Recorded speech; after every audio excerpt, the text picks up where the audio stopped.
chit chat. Too many talents, can't waste them, yeah, that's big facts. Making kingdom moves, standing on business like me, Shaq. Aiming for our goals, clear clack. Moving forward, no need to reach back. Tell me where I need to preach at. Tell me where I need to speak at. All right, we are back again with the CROWNEDCAST Podcast. Joseph Honeysett here. Always with me is my amazing co-host, Mr. Joel Engulu. How are you doing? Blessed, motivated. I'm excited about this one, man. This brother here is going to bring the energy. So I'm blessed and highly favored, man.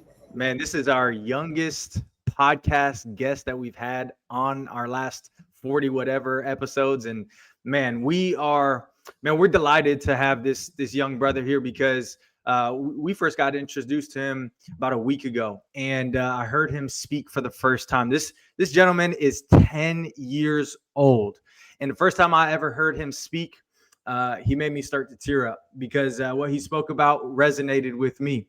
And I think today people are going to be really shocked about where they're at and what they can do. And age is just a number. It's all about your belief and what is instilled to you. And so we couldn't be more honored to have Mr. William Miller on the CROWNEDCAST Podcast today. How are you doing, my brother? I'm doing great.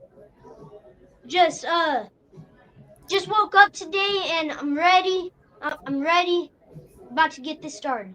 Man, you look fresh to death. You guys must travel with a barber or something because man, I need that. And hopefully we're not cutting into school time at all. But let's get into it, man. Man, Brother William, I love it, man. We always ask testimony, your story, your time to shine. I know you're only 10, so it's probably limited. It's probably a lot more coming, but tell us your story, man. Yeah, it all started about a year ago when I would walk to Sonic with my grandma, but there would be so much street racing.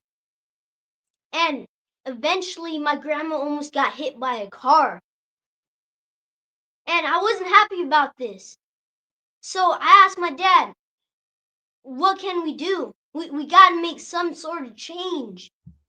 And he said, got to go to the city council, the city leaders seeking for change. So I went up there. Even though I was nervous, I pushed that aside and I turned it into excitement. And I said what I had to say. And the city leaders, they didn't just say, oh, he's cute. 6 months later, they actually put up a traffic light. Wow. Oh, Wow. Man, and that's incredible. So from your grandmother almost getting hit by a car, you put in a traffic light, and I'm sure from there you built a great relationship with the city leaders, right? Yeah, I went back. I went back to the city council. I thanked them so much. And then the mayor of Goodyear, where I live, he actually invited me to his office, and I gave him a signed autograph of a picture of me on Time magazine. Oh, Hey, wow. William, we're going to need to get an autograph too. I just got to let you know that up front. That's incredible, man. I heard you speak about your story and your parents splitting up. You mind sharing a little bit about that?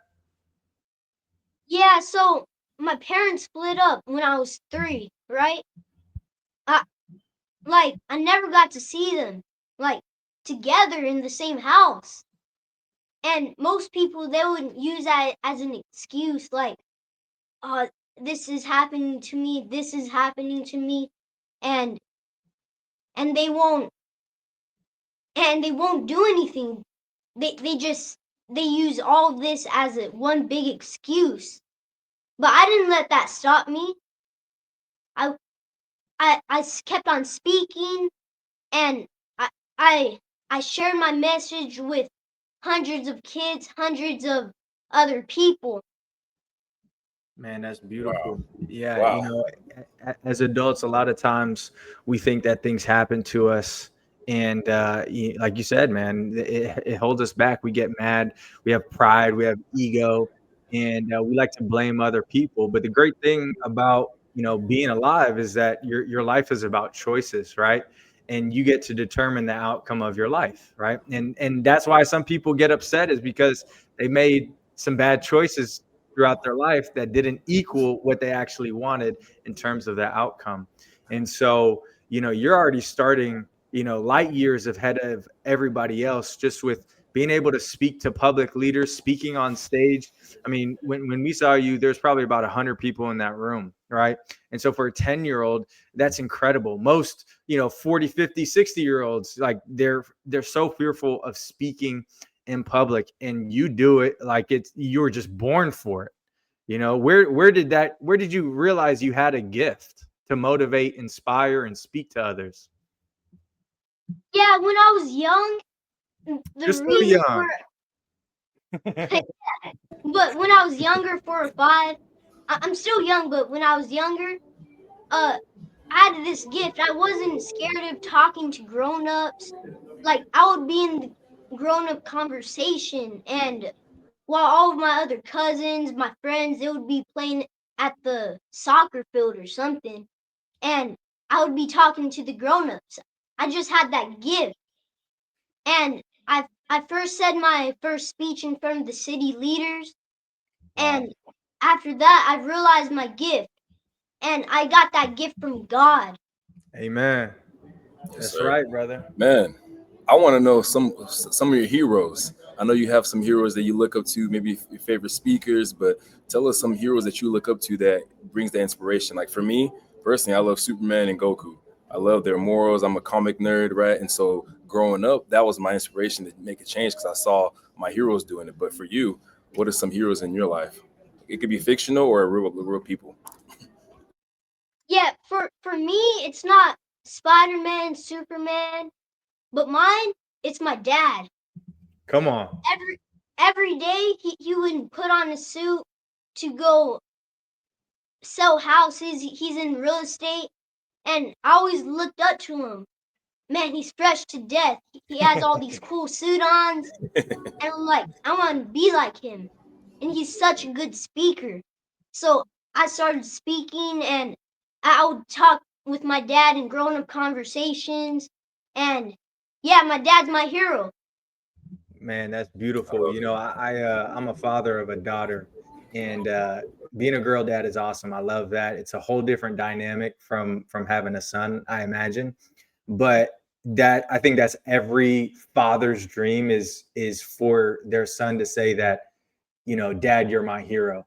And seeing you guys together, I mean, it's like, William Sr. and William Jr., I know, and I have a question for you. How much I'm curious about the conversations that you and your dad have. Like, what do you guys talk about? Because I can tell that he pours into you. Yeah, things that we talk about is like stuff that's going around in the world, like stuff that happens recently in other countries, political stuff, and we talk about all sorts of different stuff. But some things we talk about is political, and like I want to be the president. Come on. So he's asking me, son, if you were to be the president, what would be the first thing you would do? I'm like, well, he's asking me this to like get me ready for questions in the future. I'm like, maybe I'll open up the Area 51 to see. Come on, that's my type of answer right there, brother. We got to find out where them aliens are at. Right? But when I really think, I travel a lot, been to different countries around the United States, and sometimes I look at cities and I think they could be cleaned up more. Yeah, lots of different places. Man, I think that's the first thing I would do as president. That's a huge responsibility. What makes you want to be a president? That was my question. I was like, yeah, why do you want to do that? Yeah, the reason why I want to become president is because I want to help out the country with whatever needs the country have, and I just want to become a big leader and my name to be known. Man, That's, your name's already I mean, getting known. yeah, you're on the way to that, man. Do you ever get nervous? Like, was there ever a moment whenever you got up and spoke, or a moment where you're like, I'm pretty nervous for this, and how did you deal with that? You seem like a confident young man, so I'm like, do you get nervous yourself or no? I'm 10. Of course I get nervous.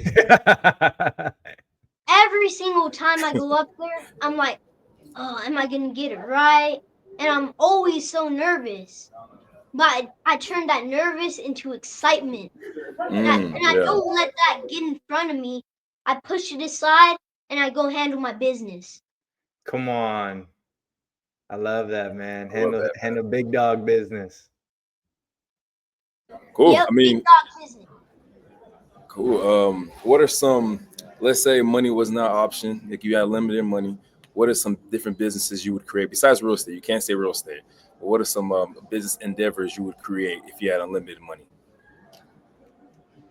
Unlimited money. Some businesses that I would create is maybe I would create day trading, because I find that I find that it's hard, but it's easy enough where we could trade, and then yeah, I think that's it. Trading. That's amazing, Gotcha. man. Wow, this guy is a light years ahead of us, man. Talking about day trading, and at that age, man, I was just trying to have fun with you. Me and you were you knew each other at that age, at 10 years old. Me and you, Joseph, and we were doing some crazy stuff at that age. But wow, I'm impressed. Yeah, we were getting into trouble, William. We were playing basketball and we were getting into trouble. So you're doing better than we were, and so that's incredible, man. You know, what do you do in your free time? You know, it seems like you're always learning. Like, what do you do? What do you do for fun? What do you do in your free time? Well, most people, they would think, oh, I only wear suits and I'm always professional. But hey, I'm still just a kid. This morning I was playing with my Nerf gun, shooting my dad. And sometimes I would go play catch with my dad in the field. I do competitive swimming, and that's really fun to me. So I do some kid stuff. Play with my cousins, play with my friends. So yeah, I'm still just a kid. Awesome, man. When it comes to like your friends, do you find that there's maybe like, do you realize that you are kind of ahead of what most children your age? Like, do you realize that? Yeah, I realize that. My dad tells me that, and I have friends my age, but I like to talk to older people, like grown-ups, cause nobody my age is like really at my level. But my mission is to get more kids become like me, Absolutely. no matter how old you are. And also for the parents, we need the parents to tell the kids, you can do it. Go speak the truth. That's right. Yeah, man, that's so important. You know, like that's what I do with my daughter. You know, I'm not raising a child, I'm raising an adult, right? We're preparing, you know, you guys for real life. And as an adult, you have a lot more responsibilities. There's financial things you got to take care of. There's a certain way to conduct and handle yourself. And by you learning that already at age 10, imagine where you're going to be at when you turn 20. All of that is going to compound and be exponential, you know, and you're using God's gift. There's a story in the Bible that, you know, God gives these three people gifts. And, you know, one of the guys in the story, he buries his gift. He wants to hide it. And it's so great to see that you're using your gifts for the good of humanity, right? You're empowering people. You're letting people know that, hey, you can do this. I'm just a 10-year-old and I get nervous. I'm just a normal kid, but there's a level and a standard that we should be doing life. And life isn't about having fun. We want to have fun, but that's not the whole goal of life. The whole goal of life is to get closer to our dreams. Our personal opinion is, we're here to lead people to Christ. And you can do that without even speaking about Christ by just, telling your story. We all have a story. We all have a testimony, man. And it's beautiful to see this, man. Like, honestly. Yeah. Man, there's so many questions I have, but I want to know, like, your thought process. Like, are you reading any books? Some books you're reading right now, like, to help you, like, speak well, to get stronger in a certain skill? What books are you reading currently?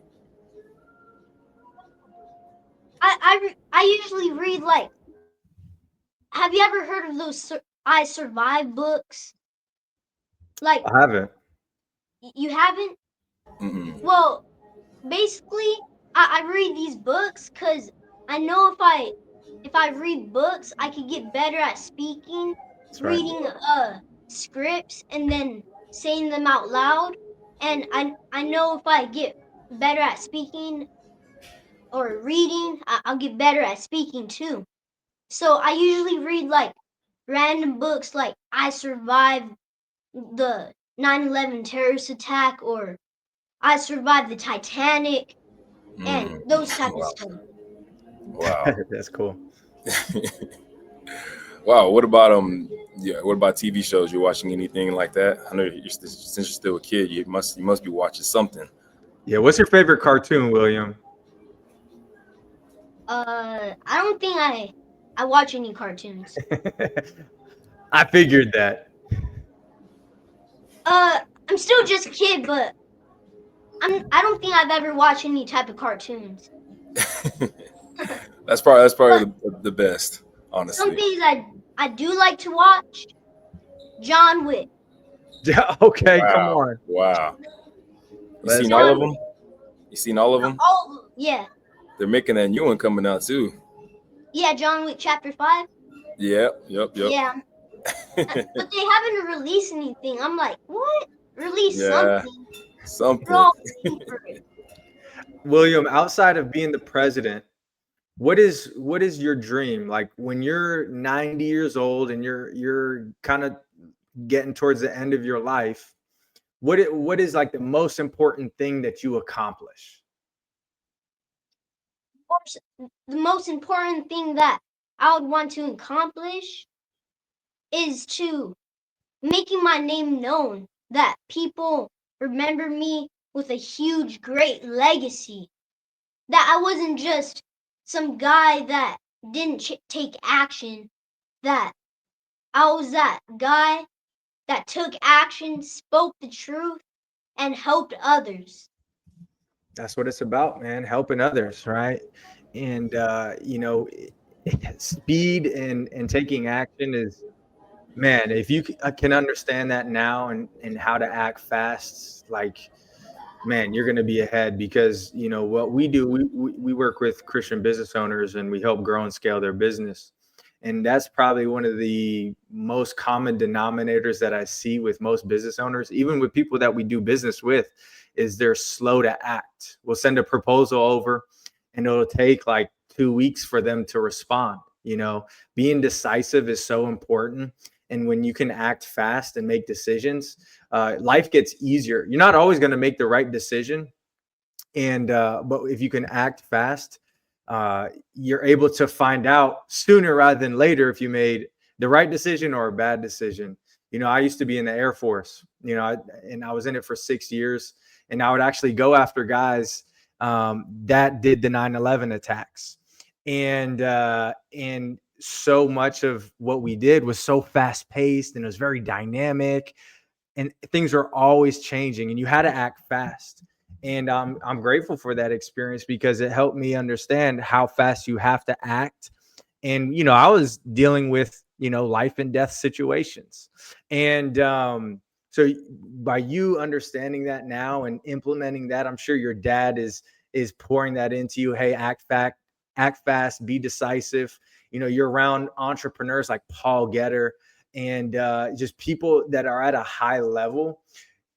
I just can't wait. We got to do an interview in like 10 years because I want to see what you're up to at that point in time because dude, you are going to be killing life in so many different facets. You're going to be the next Tony Robbins. Yeah. You know what? Everybody says that about me. Next Tony Robbins. But I also like how you said sometimes you just gotta act fast.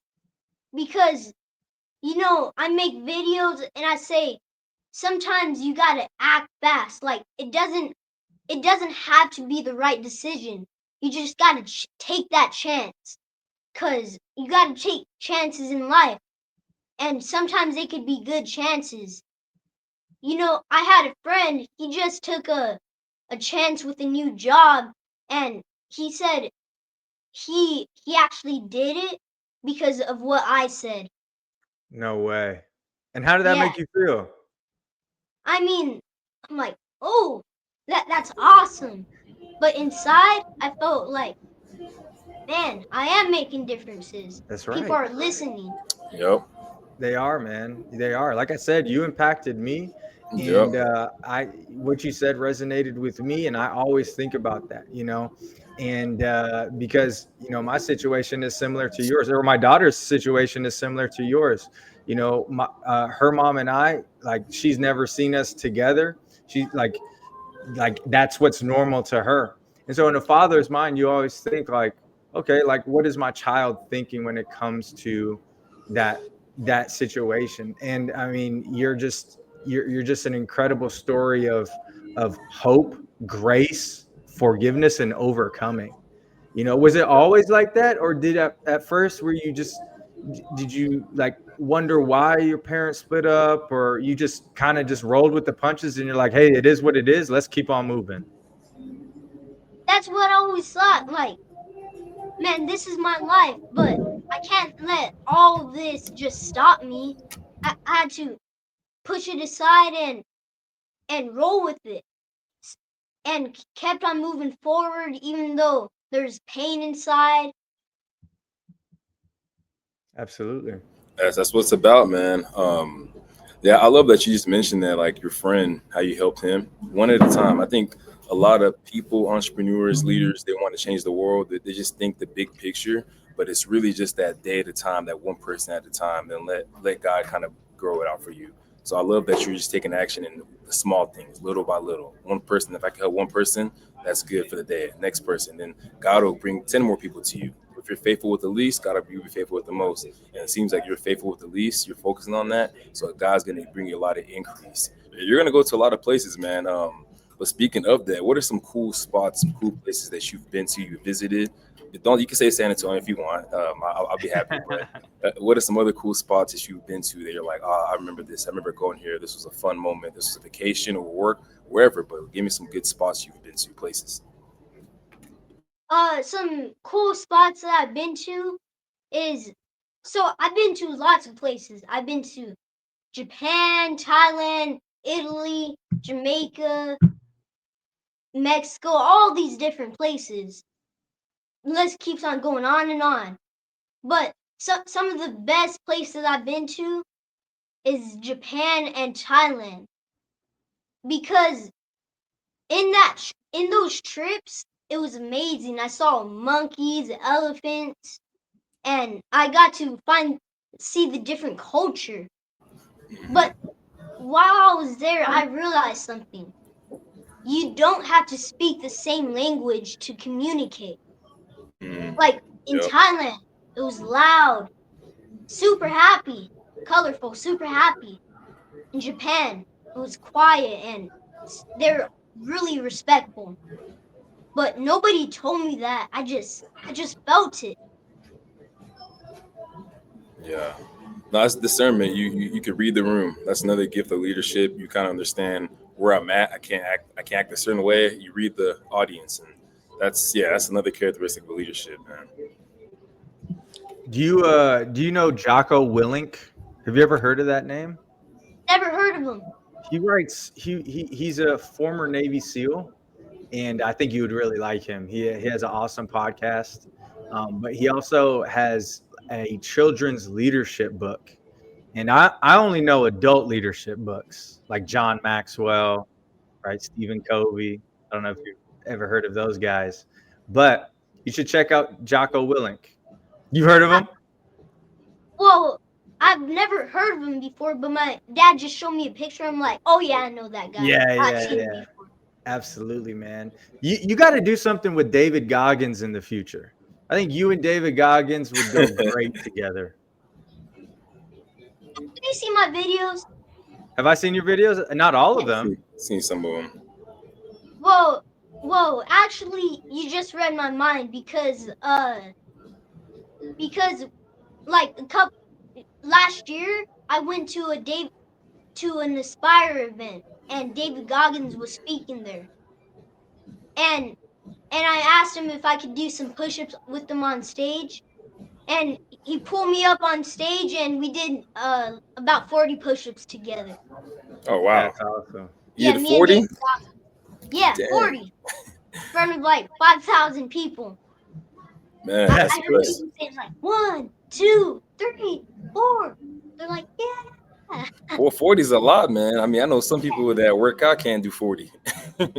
That's good. I mean, speaking of that, who's some celebrities, some famous people you want to meet? Some people that I would want to meet, Dwayne "The Rock" Johnson. Of course. Dwayne "The Rock" Johnson and Andrew Tate. Yeah. Andrew Tate, Dwayne "The Rock" Johnson. Those guys are cool. Especially Andrew Tate. He's very brave, and even in the most hardest times of his life, he was still able to push through everything. Yeah, I think that's actually one of the most inspiring things about him is, when his back is up against the wall, he's able to stand firm and stand true to what he believes in.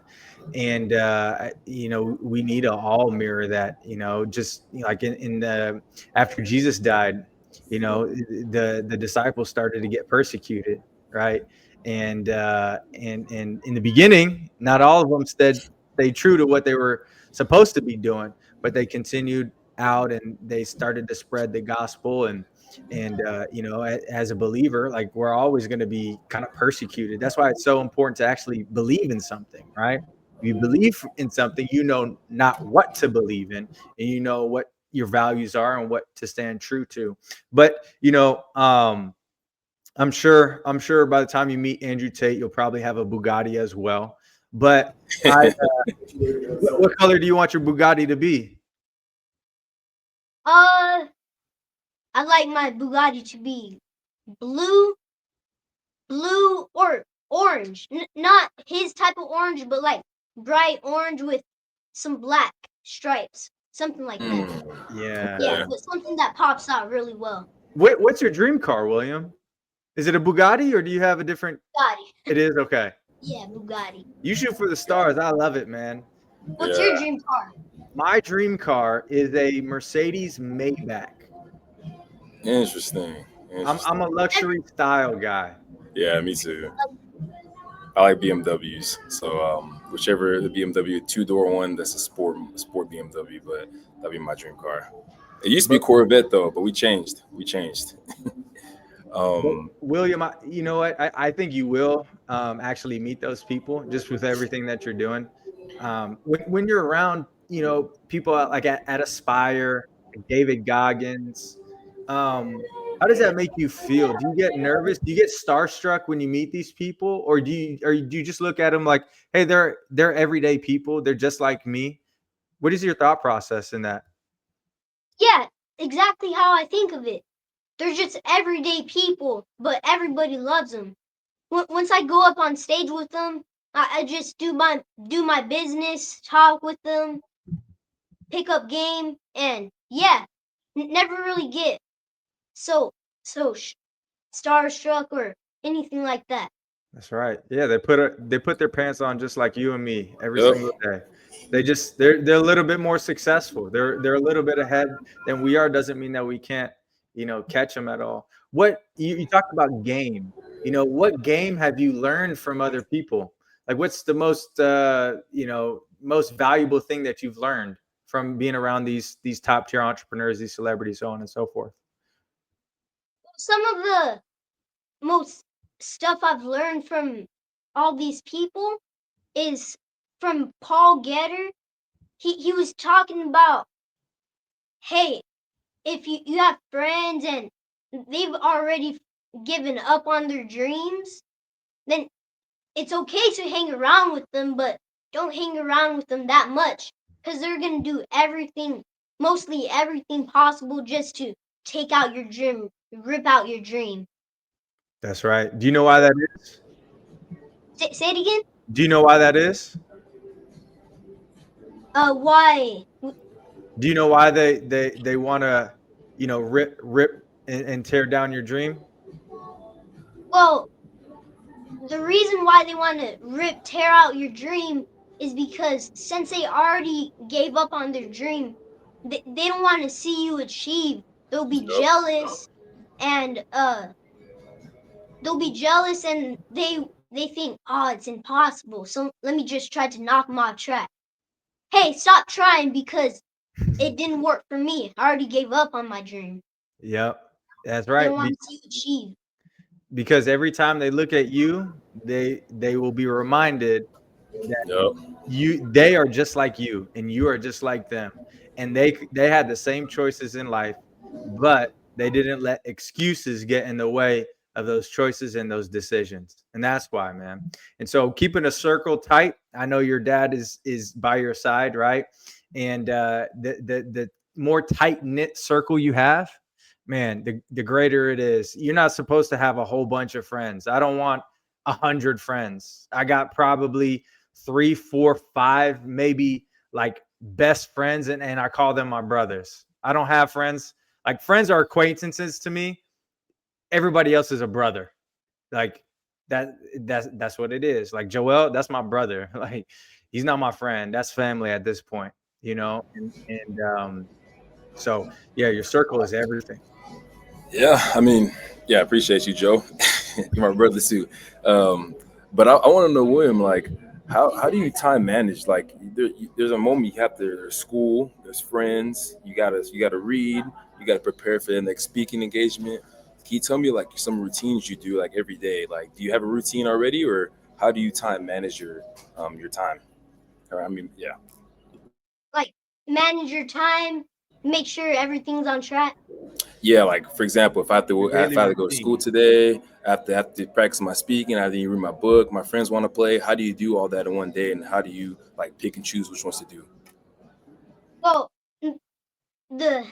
how I manage to do all of this in like a day is that first I make sure everything that is important to me is done and over with, and then if I have anything else, I make sure to do that too.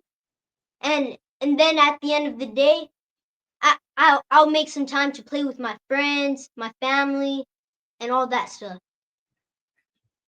That's good. No, that's good. Okay, and then another question for me would be invention. I love creating things, especially in my mind.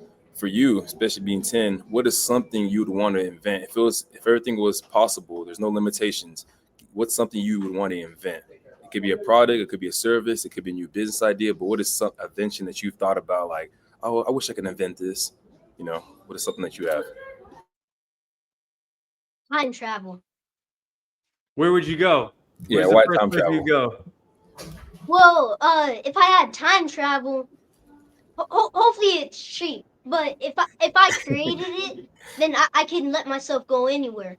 Right. Because I hate going on long plane rides. I have squished legs, and I just like to, hey, let's go to Switzerland. There, let's go back to Italy. There, Japan. There, Thailand. There, and I think that'd just be amazing because nobody could stop you. You could go back with the dinosaurs. Yeah. I was going to ask, like, what time period would you go back to? Would you go back to maybe the dinosaurs, maybe, when the Egyptians were building the pyramids, the 1900s? Yeah, the pyramids. Yeah, the pyramids. Yeah, you're trying to see those aliens build the pyramids. Yeah. Yeah, trying to see how they live back in the day, because it's so weird. Because have you heard of that story of they found like an 2 mile underground tunnel under the pyramids? I did, yeah. I'm like, how do they do that? And also, like modern technology would also struggle to make pyramids. I've seen videos they would try to make small pyramids and it would be super hard for like modern technology. I'm like, what? I would rather go back in time and see how they actually did it. Yeah. Have you ever seen the show on Netflix by Graham Hancock? I think it's ancient civilizations. I don't think I have. You'd like it. It's age appropriate too. It's age appropriate too. So your dad should be able to let you watch that when you have time, of course. When you have time, Yeah, when you're when I not have impacting your world. But yeah, I'll make sure to check it out. It talks about like in the history, pyramids, natives and stuff. Yep, Yeah, all of that. All of that. It goes that's all over the awesome. I'll make sure world. to check that out. Yeah, it's all over the world. And he goes and he travels to these different locations of like these ancient tribes and pyramids and monolithic structures. It's really cool, man. You should check it out. I love that type of stuff. I like to nerd out on it. Yep, the rabbit holes.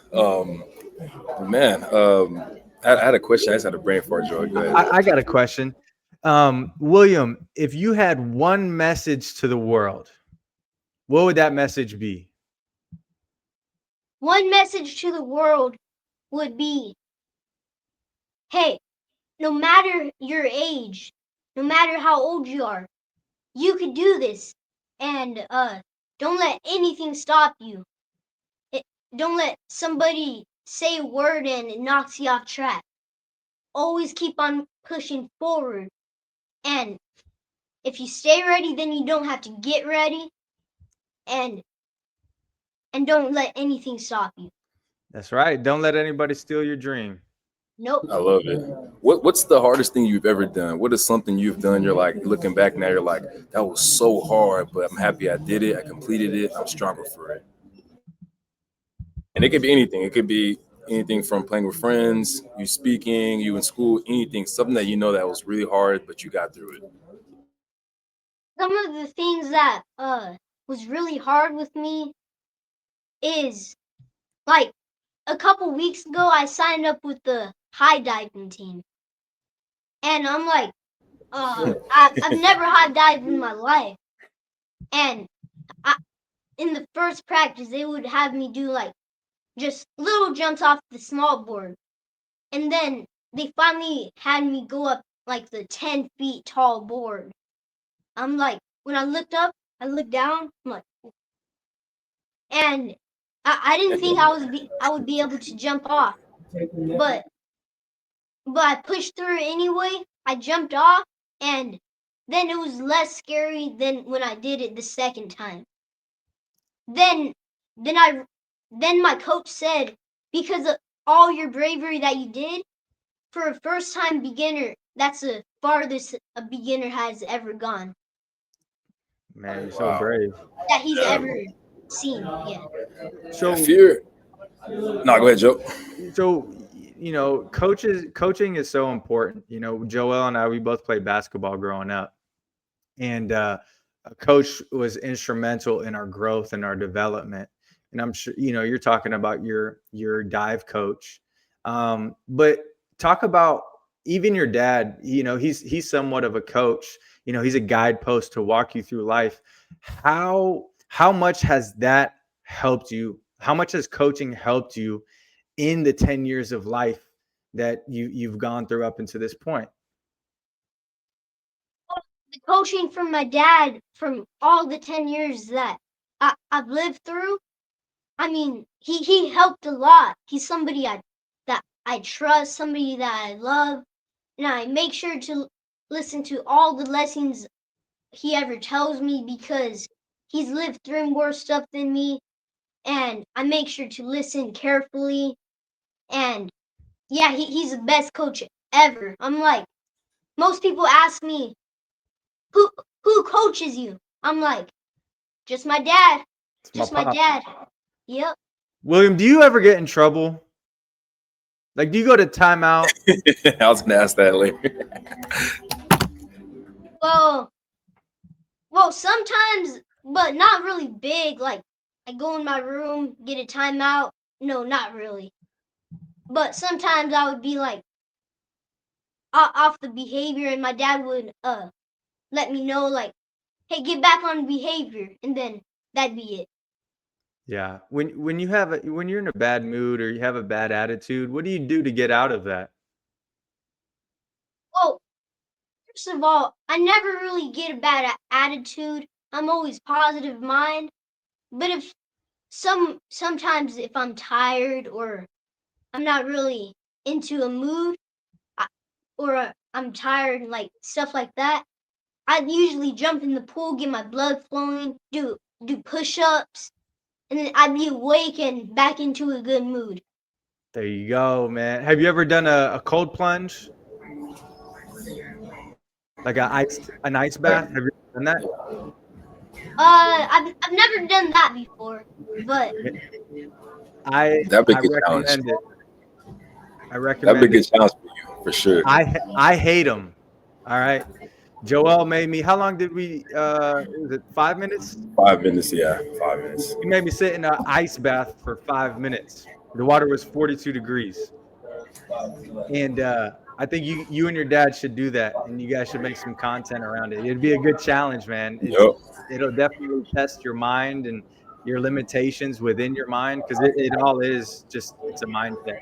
And even Joel helped me understand that. I kind of got forced into it, but it was beneficial for me.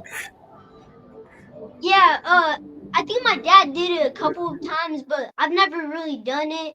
I've only gotten to like cold pools that I'm like, but I've never really gotten to like a 42-degree ice bath. I recommend it, man. You guys are in Phoenix. That'd be a good way to cool Yeah, out. that'd be. Yep. They probably stay cold for like 10 minutes and then they get hot again. For all the ice. Yeah. Okay. Let me ask you this question, William. Do you think, from like your perspective, do you think it's harder to be a kid, or an adult, and why? Like in my perspective, Like, you see your dad move, you know your life. Which one you think is a little harder to do? I still think both being a kid and being an adult is hard, but I think being an adult, it is harder because like you have all this job and you have to make sure your payments are on time and all this different stuff. And I still haven't gotten into that yet, but I will soon, maybe in the next 10 years, and I'm still learning. But yeah, I think all that responsibility for a grown up, it's hard. Yep. Stay young, man. Stay young. You don't want. You know how much I wish I could go back to living at my parents' house, have home cooked meals.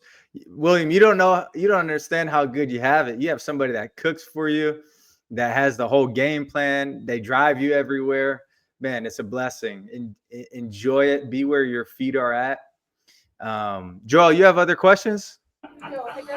No, that's pretty much all my questions. I might have one more, but I was gonna let you kind of lead it off, and then if I have that one question, I'll end with that. But Okay. Yeah. Well, William, we're wrapping up here in just a second, a couple minutes. I just want to give the floor to you, and if you have a specific message for the people watching or something that's been placed on your heart recently, I'd love for you to just have that time to talk about it. Yeah, message for me is that you always have to dream bigger. Don't let anybody ever stop you, but just dream bigger. And I just want to let you know, dream so big that you need God on your side to help you. Like, without God, I couldn't do any of this. I pray to God in the morning, before I go to bed, before I do my speeches. I pray to God every single day. So I just think he's the reason why I achieved so much. That's right, man. You know, keep your heart and your eyes to God. He'll always be there for you, even when it feels like he's not. I don't know if you've ever read the book of Job, but maybe you've heard in Sunday school. But Job was one of the wealthiest guys in his town, and he lost everything. He lost his family. His family died. He lost all of his cattle, all of his livestock, things that made him wealthy back in the day. He lost it all in a short period of time. And even through that suffering, he still stayed true to God. And you're gonna go to places, William, that you probably have never imagined. You're gonna meet people that you've like. It was a dream, right? I don't know if you've met presidents yet, but you'll probably meet multiple country leaders just with your path and your trajectory. Stay humble. Listen to your dad. He's already got you set up. And just remember, it's God inside of you, and you're using your God-given purpose, your God-given strengths. And the world is blessed to be a part and alive to see you get out your gifts. So never forget that, man. God is always there. He always wants your heart, and he loves you when maybe nobody else will, right? Yeah, of course. He always loves me, and I make sure to give him the thanks for that. Amen, brother. Amen. I love it, man. I got no more questions, Joe. I think that was good. I appreciate you, William. I don't want to echo what Joseph said, but I know you're doing a lot. You're gonna do a lot of big things. The only thing I would say is keep sharing your testimony, keep speaking. Just how we started off, you were like, I just kept speaking, I kept talking.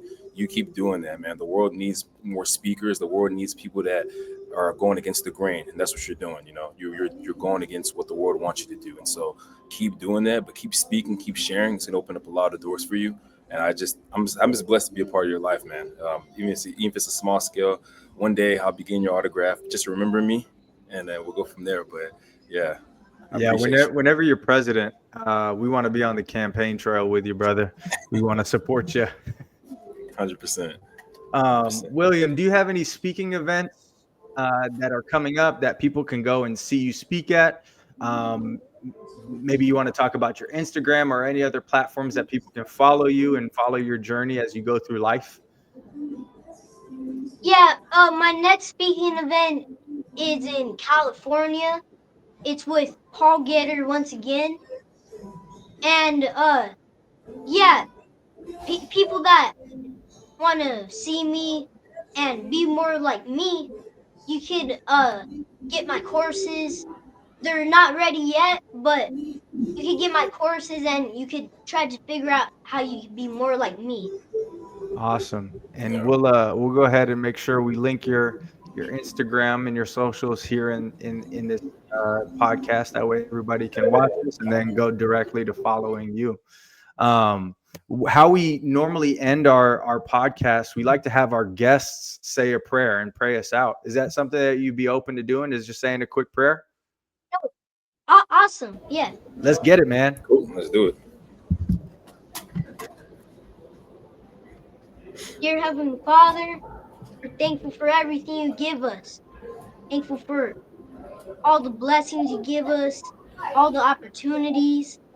Thankful. We hope you keep us safe every single day.